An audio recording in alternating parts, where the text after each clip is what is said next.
Before the Marvel and DC universes were household names and comic book movies ruled the box office, there was a time when comic book movies hardly made it into the hearts of the mainstream audience. It was in 1997 that Todd McFarlane dared to give life to one of his characters, Spawn, and bring him to the big screen with the help of New Line Cinema. Spawn, an anti-hero, was born from the depths of shadowy hell and made its way from the pages of comics to Hollywood to present the audience a bold blend of horror, action, and edgy effects. Today we will discuss the legacy of the 1997 Spawn and how it has fared over the years. But before we go into our explanation, we have a very small request. If you like our content, please support us by subscribing to our channel. This is a small click for you, but for us it means a lot. Thank you. Let's begin. Introduction: Spawn's cult legacy. During the 90s, comic book adaptations weren't the goldmine that they are today, feeding on the nostalgia of the millennials. Back then, it was a gamble, and it was during that era that Todd McFarlane, famed for his work on The Amazing Spider-Man, leveraged the fame to start his own publishing company and gave the world one of the most divisive anti-hero characters of all time, Spawn. McFarlane was all too familiar with the bad guy turned good trope, with drawing characters like Venom and Spawn being no exception. With Spawn, he attempted to break away from the sanitized, caped superheroes to offer the world something more edgy, dark, and chaotic. This CIA-funded assassin anti-hero of Image Comics rose from the dead from his grave and became a shadow from hell with the help of the devil, Malbogia, to seek vengeance for betrayal. This hell of a character became Mark A. DePay's directorial debut. Being a far cry from the usual colored optimism that its DC and Marvel contemporaries offered, Spawn failed to carve its niche among the mainstream audience. However, its edginess did leave a remarkable footprint, and Spawn forged something more enduring, a cult legacy. While to some, Spawn is a B-tier gothic ambition, to its cult followers, it's a daring and bold execution of a morally ambiguous hero. The grim atmosphere, the demonic imagery, and a hero in its midst may not be something outrageous at this point, but during the time of its release, it was certainly one of a kind. Michael Jai as Al Simmons, villainous demons in fat suits, heavy CGI, arguably vulgar action. All this exposed Spawn to a mountain of critics, and New Line Cinema even demanded that this live action come with a PG-13 rating. The film became a cult legacy, not because it was exceptionally well made or original. On the contrary, it was accused of being inspired by multiple comics. However, to this date, Spawn is not just remembered for what it was, but also for what it tried to be, with its sincere dedication to the original comics and a departure from conventional superhero flair. Anything for one!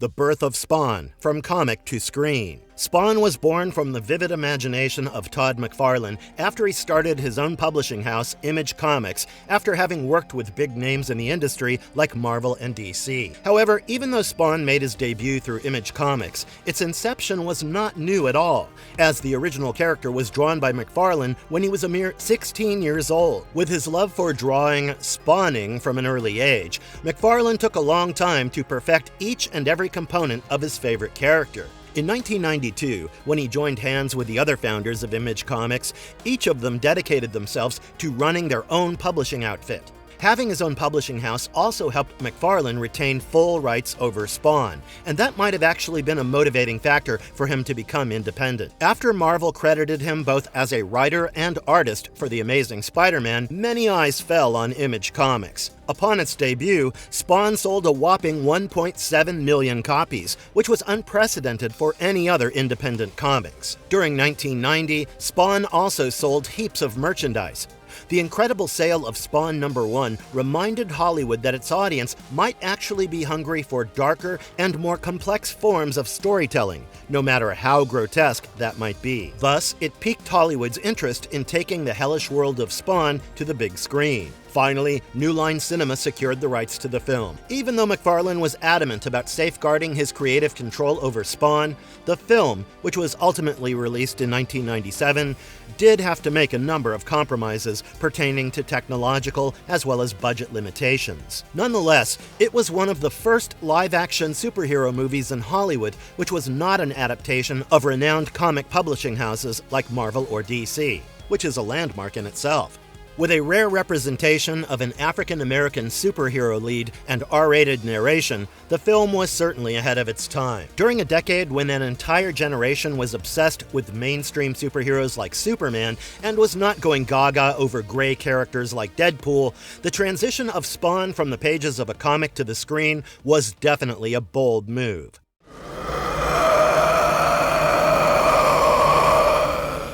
The vision, what the filmmakers tried to achieve. The director of Spawn, Mark A. Dupuy, approached the movie with an ambitious vision. He was a veteran known for his exceptional work with visual effects, but to start with, the initial budget was a modest $20 million. Despite that, both Dupuy and McFarlane were reluctant to compromise on the visuals of the film and the character. Dupuy drew inspiration from the dark worlds of horror and fantasy, and his intention was not just to make a palatable version of Spawn, but to instead immerse the audience in a hellish cinematic universe, the likes of which they had never experienced before. He understood the assignment that Spawn was unlike any other traditional superhero, so it was important for him to uphold the grim aspects of the character. Moreover, Dupuy steered completely away from sugarcoating Spawn with a family-friendly tone and delved into a tone that demanded an R-rated one. However, New Line Cinema wanted it to be released with a PG-13 rating, and that did not help the vision of the film. The narrative of this hell-born anti-hero was meant to be drenched in psychological trauma, betrayal, vengeance, and at the same time, a stylistic flair that would give the traditional caped superheroes a run for their money. To put it simply, Dupuy wanted to push the boundaries of superhero movies, and he succeeded to a great extent. This ambitious vision led to an eventual increase in the budget of the film to approximately $40 to $45 million, and unsurprisingly, a third of this budget was spent on visual effects. John Grower's Santa Barbara Studios helped develop the hell sequence and the visual effects shots, which were initially estimated to be around 77 shots, increased to over 400 shots, involving 22 companies across multiple countries and across continents to help achieve. Spawn's digital cape, his transformation, and the visuals of Violator were some of the most difficult visual effects sequences to achieve, and if given the green light by New Line, the budget of the film would have increased even further. Despite the budgetary restraints, the film delivered a one-of-a-kind superhero rooted in horror aesthetics.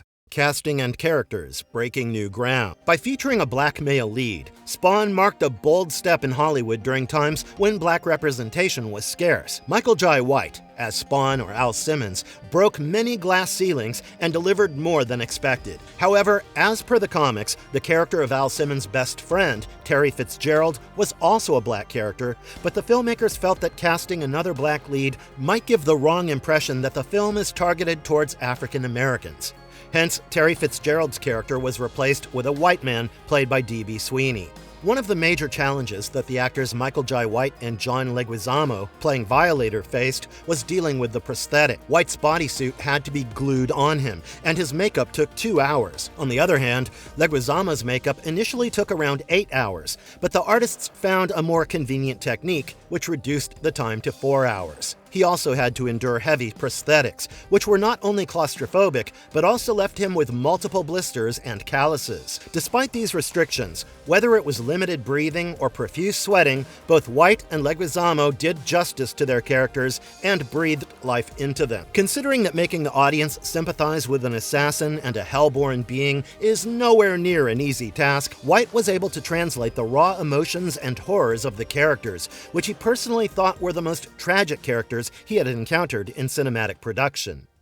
Visual effects. Ahead of its time, or a hot mess? The film started out with an ambitious visual. However, even with the increased budget, it was still limited to $40 to $45 million, which, if we compare it to modern superhero movies, is next to nothing. Needless to say, with the limited budget and limited technology available at the time, the visual effects are glaringly dated. If we're to go back to evaluate its visual effects from the point of view of what can be achieved with CGI today, Spawn might definitely seem like a hot mess, to the extent that the scenes from the underworld might mirror unfinished video game graphics instead of a hellscape. But it's truly remarkable what Spawn set out to achieve in the first place. Thankfully, what the film lost in CGI, it more than made up for with its practical effects. In fact, CGI effects were used in the movie only when practical effects could not achieve the required complexity.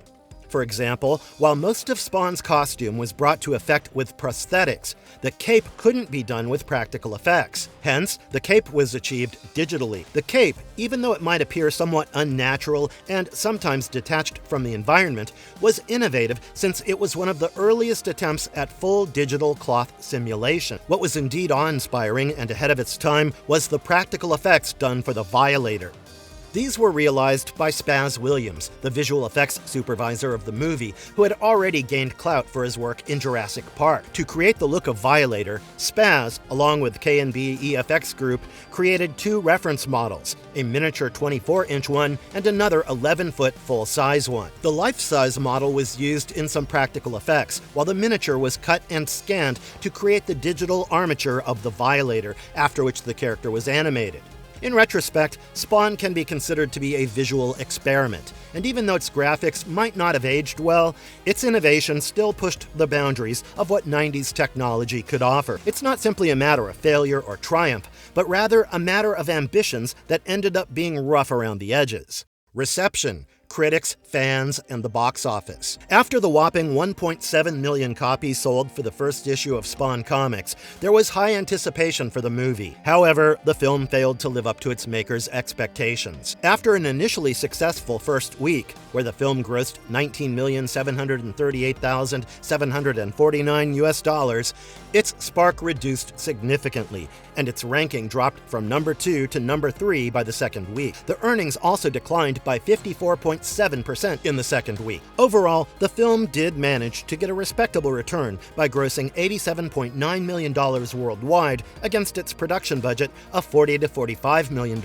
but much less than what New Line Cinema had hoped for. Critics agreed that visually, Spawn was indeed unforgettable, but the film had more style than substance and added little to nothing to the original comics. It did gain some positive reviews. Roger Ebert of the Chicago Sun called it a visual experience, while David Kaplan of Newsweek called it the most spectacular concoction of color and visual effects of that summer. However, the applause was limited to the visuals of the film, and there was a general consensus that the plot struggled and the storytelling felt weak. The film's almost R-rated sensibilities also limited its appeal to the mainstream audience, especially children who hoped for the usual family-oriented tones of superhero movies. Critics like Ebert made an effort to defend the film, drawing attention to the unique hellscape imagery and horror aesthetics of the film, and saying that the genre might be the reason for making it uncomfortable to digest for many. Still, such claims were immediately dismissed, claiming that films like Batman also delved into dark aesthetics and yet managed to become people-pleasers. The over-reliance of the film on special effects impacted its narrative negatively. Even the lead of the movie, Michael Jai White, boldly stated that he had never claimed Spawn to be a good movie. Yes! Yes, I will lead your army! The fallout. What went wrong? A lot went wrong with the 1997 Spawn, with only a little that went right. Apart from the action sequences, which the fans did seem to enjoy, there was nothing much that the fans truly appreciated. The most prominent drawback of the movie, which probably should have been its strongest suit, is the plot itself. The storyline was flat, with hardly any thrill, and unfortunately, it didn't really go anywhere. It was in some ways exactly like the comic book, especially in terms of poor story, and at the same time, it departed from the comics in terms of how vulgar and grotesque the original comic was. The poorly animated special effects further destroyed the appeal of the movie among the fans, and they could not get over how out of place the animations of Malbogia and Spawn's cape seemed. It is indeed a shame that the domain in which the filmmakers invested the most effort and budget, and the domain that overshadowed everything else in the film, that is, special effects, failed to deliver what it was meant to deliver. The special effects for the movie weren't finished until 2 weeks before its release, and it showed. Another unforgivable mistake by filmmakers was to release it with a PG-13 rating instead of the R rating it so obviously demanded, which took away the essence of the film. The R-rated director's cut, which was released later, did solve some of the issues, but could not fix the movie. Despite McFarlane holding the creative rights and filmmakers aspiring to stay true to the comics, somewhere down the line, the intention of the filmmakers shifted to acquiring a new audience. And in that process, the film adaptation lost the audience that the comics already had. Even the fans of the comic, who eagerly waited for the adaptation and hoped the work of New Line Cinema would be nothing less than spectacular, were disappointed. There was not much criticism of the actors, and White and Leguizamo were praised for their exceptional performance, but there's only a little that even the best of actors could achieve with such a poor story. It would probably have benefited the film to stick more with the original tone of the comics, instead of going for a more sanitized version of it, since what was released in the theaters had no real heart. If the only thing good about a movie is the makeup and the occasional action sequence, it's not surprising that it wasn't received all that well.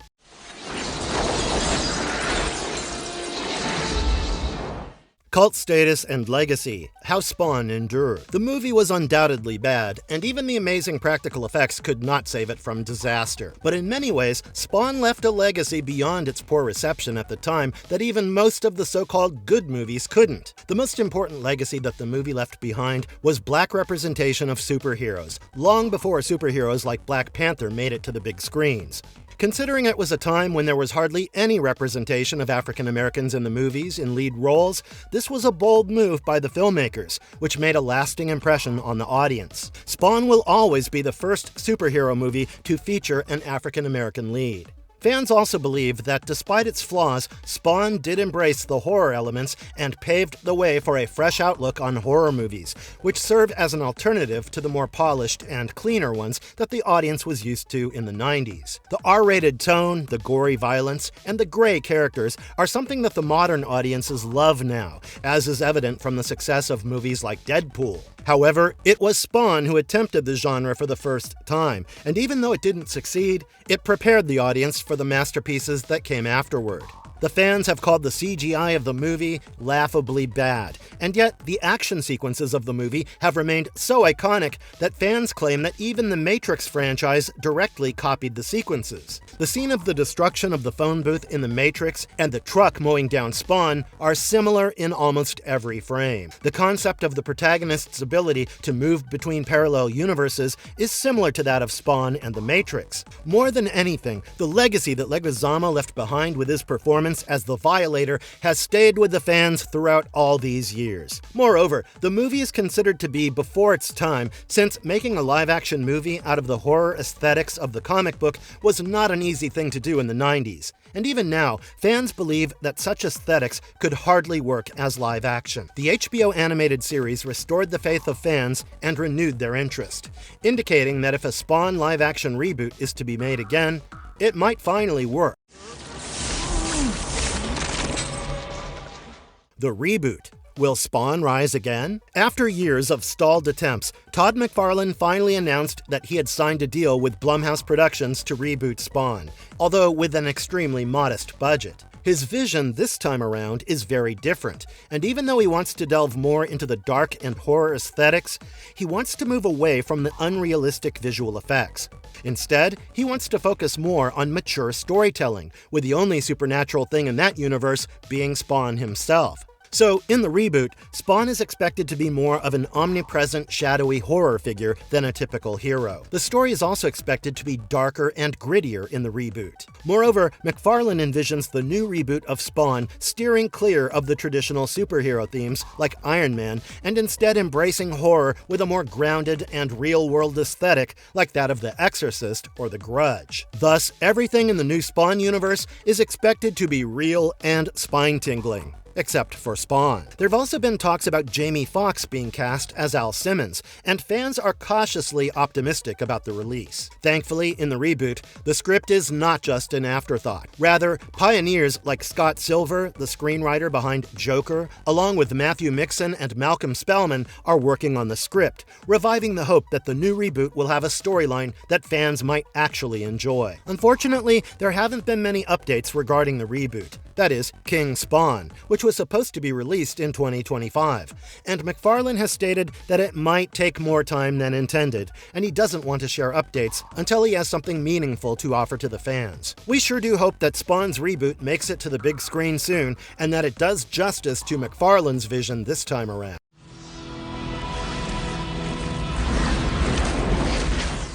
Conclusion: Spawn's place in comic book movie history. While Spawn failed to reach the financial success or acclaim that the makers desired, the fact that it's still being talked about to this day, and even talks of reboots have resurfaced, says a lot about the fascinating and unique space it holds in comic book turned movie history. Yes, there were some obvious issues with the 1997 Spawn movie, but the bad CGI and animations can be easily fixed with modern technology. As for the story, a more grounded approach can also fix the issue of a messy plot that could help the filmmakers recapture Spawn's glory. It's easy to fault the film for its poor execution, but at the same time, it did the comic book movie universe a favor by being bold and unafraid of embracing a more adult and grimmer tone, which prepared the audience for other caped anti-heroes like Deadpool. Even dark adaptations like The Batman, Logan, and Blade benefited from Spawn's bold attempt. Spawn is far from perfect, but it breaks away from the stereotype of superhero movies being targeted at kids, and it's precisely the imperfection of the first Spawn adaptation that leaves room for the makers to revisit it. Spawn dared to be different, and irrespective of whether it failed or succeeded, it made its mark on comic book movie history. To date, fans appreciate the ambition of the movie. Yes! Yes, I will lead your army!